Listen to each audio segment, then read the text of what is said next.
Dementia यानी भूलने की आदत यानी याददाश्त का कम होना, ये बहुत कॉमन है ओल्डर एज ग्रुप में, सीनियर सिटीजन्स में। बट आजकल ये बीमारी युवाओं को भी हो रही है और बच्चे भी कभी कभी इससे ग्रसित हो सकते हैं।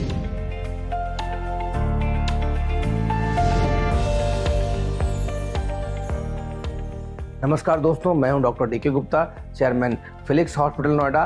डिमेंशिया के अर्ली लक्षण या अर्ली सिम्टम्स क्या हो सकते हैं जिससे हम पता कर लें कि हमें डिमेंशिया के लक्षण हैं और उन पे काम करके डिमेंशिया के प्रोग्रेशन को स्लो कर सकते हैं, इसको प्रिवेंट कर सकते हैं। इवन कई सारे ट्रीटमेंट ऑप्शंस भी अवेलेबल हैं।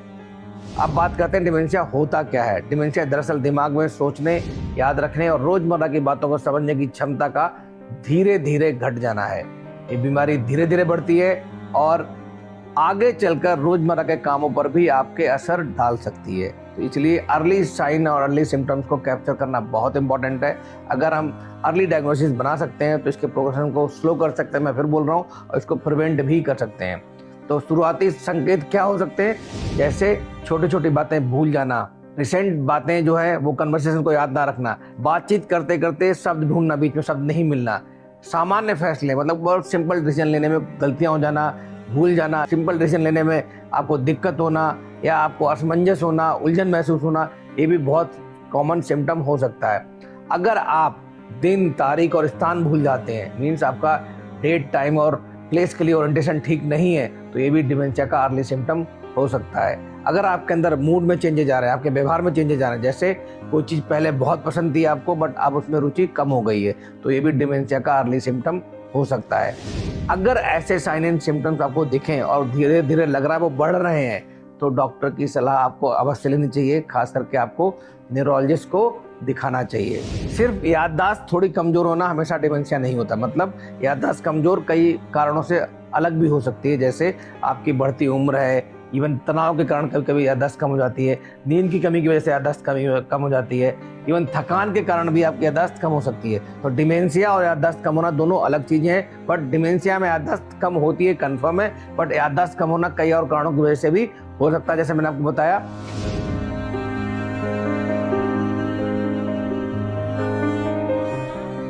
अब बात करते हैं कि मिड एजेज में, मतलब जो मिड एज ग्रुप है 40 से 60 साल का या 40 से 65 साल का, उसमें डिमेंशिया का रिस्क क्यों बढ़ जाता है।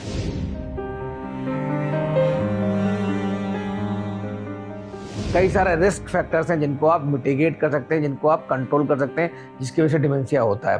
पहला, आपकी फिजिकल एक्टिविटीज कम होना, मतलब आपकी फिजिकल एक्सरसाइज बहुत कम होना। दूसरा, अनहेल्दी डाइट लेना, प्रोसेस्ड फूड लेना, अधिक शुगर लेना। तीसरा पॉइंट बहुत इंपॉर्टेंट है, हाई ब्लड प्रेशर होना, डायबिटीज होना, यानी या मोटापा होना, ये भी बहुत बड़ा कारण है। इसके अलावा सोशली आप अलग अलग पड़े हुए हैं, अलग थलग पड़े हुए हैं, तो भी एक कारण हो सकता है। अकेलापन है, कम सोचने वाली गतिविधियां कर रहे हैं, मतलब आपने बिल्कुल पढ़ना लिखना छोड़ दिया है या पजल्स करना छोड़ दिया है, कॉम्प्लेक्स चीज़ों पे काम करना छोड़ दिया आपने, क्रिटिकल थिंकिंग छोड़ दिए, तो भी डिमेंशिया आपको हो सकता है। अगर आप स्मोकिंग करते हैं, अत्यधिक धूम्रपान करते हैं, तो भी आपके दिमाग को प्रभावित करते हैं, उसकी हेल्थ को जोखिम में डालते हैं और डिमेंशिया के सिम्टम्स बढ़ जाते हैं या डिमेंशिया के चांसेस बढ़ जाते हैं। तो ये थे रिस्क फैक्टर्स जिनको आप कंट्रोल कर सकते हैं, मिटिगेट कर सकते हैं। अब बात करते हैं डिमेंशिया से बचने के लिए हम लोग क्या कर सकते हैं।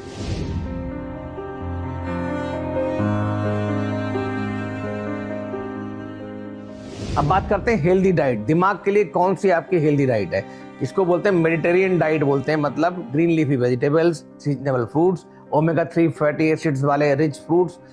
या रिच फूड्स कौन कौन से हो सकते हैं, जैसे मछली है, सैल्मन फिश है, अखरोट है, बादाम है, ड्राई फ्रूट्स हैं बहुत सारे। प्रोसेस्ड फूड को नहीं खाना है, शुगर आपको नहीं लेनी है, आपको अपनी डाइट में फाइबर एक्स्ट्रा लेना है, जैसे ग्रीन लीफी वेजिटेबल्स हैं, सैलेड अधिक सेवन करना है। अगर ऐसी डाइट लेंगे तो आपकी ब्रेन की हेल्थ बहुत अच्छी रहेगी, डिमेंशिया के चांसेस कम हो जाएंगे। अगर डिमेंशिया स्टार्ट भी हो गया है, उसका प्रोग्रेशन स्लो हो जाएगा और आप नॉर्मल, हेल्दी और हैप्पी लाइफ जी सकते हैं। इसके अलावा दिमाग को एक्टिव रखना बहुत इंपॉर्टेंट है। मीन्स अगर आपको इस तरह के सिम्टम है या नहीं है, तो भी अगर आप चाहते हो डिमेंशिया ना हो, तो आपको पजल्स करनी चाहिए। बुक रीडिंग बहुत अच्छी हैबिट है। नई स्किल्स को सीखना चाहिए, संगीत बजाना, या आपको कोई ऐसा लग रहा है स्विमिंग करना जो आपको नहीं आता था, ऐसी कोई भी हॉबी आप ले सकते हैं, उसको सीख सकते हैं। नई लैंग्वेज सीखना बहुत इंपॉर्टेंट है, उसमें भी आपके जो ब्रेन के जो साइनेप्सेस हैं वो इम्प्रूव होते हैं, ट्रांसमिशन इम्प्रूव होता है, या न्यूरोट्रांसमीटर्स का फ्लूइड की जो लेवल है वो बढ़ जाता है और प्रोसेसिंग टाइम है ब्रेन का वो इम्प्रूव हो जाता है। तो अगर कोई नई स्किल अगर आप सीखते हैं तो आपके ब्रेन के लिए बहुत ही हेल्दी है, बहुत ही अच्छा है। और क्या ध्यान रखना है, अगर आप ब्लड प्रेशर के पेशेंट हैं, शुगर के पेशेंट्स हैं, कोलेस्ट्रॉल आपका बढ़ा हुआ है, तो ध्यान रखें आपका ब्लड प्रेशर कंट्रोल रहना चाहिए, शुगर मॉनिटर करते रहें, अपने कोलेस्ट्रॉल को कम करें, नींद अच्छे से लें, पूरी नींद मतलब कम से कम 7 से 9 घंटे की नींद लेनी चाहिए। धूम्रपान को अवॉइड करें, मीन्स स्मोकिंग नहीं करनी है, अल्कोहल नहीं लेना है। और इससे फ़ायदा क्या होगा, आपकी ब्रेन हेल्थ और हार्ट हेल्थ दोनों इंप्रूव होंगी, दोनों बेहतर होंगी, स्ट्रोक की संभावना कम हो जाएगी, डिमेंशिया कम होगा, अल्जाइमर्स कम होगा और इवन हार्ट अटैक की संभावना भी कम हो सकती है। इसके अतिरिक्त और क्या ध्यान रखना है, सोशली आपको एक्टिव होना है, मतलब पुराने दोस्तों से मिलना है, फैमिली के लोगों से मिलना है, डिजिटल स्क्रीन टाइम कम करना बहुत इंपॉर्टेंट है, घर में ग्रुप्स बनाना, घर में हेल्दी ग्रुप्स बना के उनके साथ गेट टुगेदर करना, बाहर आउटडोर एक्टिविटीज करना, घूमने जाना, ये बहुत इंपॉर्टेंट चीज़ें हैं। अगर आप इनसे कर सकते हैं तो आप डिमेंशिया के चांसेस को कम कर सकते हैं। एक और बहुत इंपॉर्टेंट चीज़ जो बताना चाहूँगा, मेडिटेशन बहुत इंपॉर्टेंट है। इसका बिल्कुल इतनी सारी स्टडीज हुई हैं जिसमें देखा गया है कि मेडिटेशन करने से आपकी मेमोरी इंप्रूव होती है और डिमेंशिया के चांसेस कम हो जाते हैं।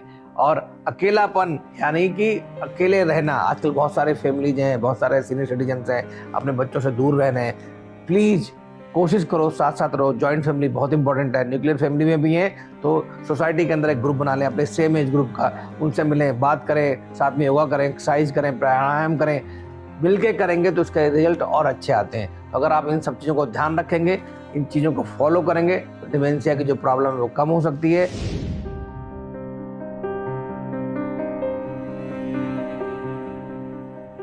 अगर आपको ऐसे सिम्टम्स आ रहे हैं, ऐसे साइंस हैं, तो प्लीज अच्छे न्यूरोलॉजिस्ट को दिखाएं जाके। तो टेक अवे मैसेज क्या है कि डिमेंशिया में अर्ली डायग्नोसिस बहुत इंपॉर्टेंट है। प्रोग्रेशन को हम स्लो कर सकते हैं अपने लाइफस्टाइल को चेंज करके, और साथ में अगर डायग्नोसिस बनती है अर्ली तो उसके बहुत सारे टेस्ट अवेलेबल हैं और ट्रीटमेंट भी अवेलेबल है। तो प्लीज इन सब टिप्स को फॉलो करें और डिमेंशिया से खुद बचें, अपने परिवार को भी बचाएं। बहुत बहुत धन्यवाद।